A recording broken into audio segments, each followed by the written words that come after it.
சரி நான் வைக்கிறேன், நேரத்தை பேசுகிறேன். அப்படிலாம் அதுமாதிரி ரூம் வைக்கெட் பண்ணலான்னு இருக்கேன். பேப்பர் போட்டேன், ரூம் வைக்கெட் பண்ணலான்னு இருக்கேன். சரி நான் வர மூஞ்சி கழிக்கிட்டு வரேன். ரொம்ப வைக்கிறேன்.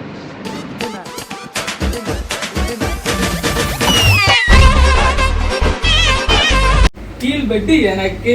தம்பி சீனியர் நான் தான், அதனால கீழ் பெட்டு எனக்கு தான். குட்டி பையன் எனக்கு விட்டு தர மாட்டேங்களா? அதெல்லாம் பேச்சுக்கே இடம் இல்ல. நீ எவ்வளவு பெரிய கேடின்னு எனக்கு தெரியும். பாய் கிளம்புறாரு, அடுத்து மேல இருந்தவன் கீழே இங்க, அவ்வளவுதான். தம்பிக்காக. தம்பியா? யார் தம்பிக்காக பெட்டு? கீழே படுத்துக்கோ. கிளம்பிட்டே காத்து வரட்டும், சரியா? எனக்கும் ஒரு காலம் வரும். அதெல்லாம் வராது. சினிமா சொன்னதுக்கே இப்படி இறங்கிட்டா. முன்னே போனேன் போலையா? சொன்னா பாக்க.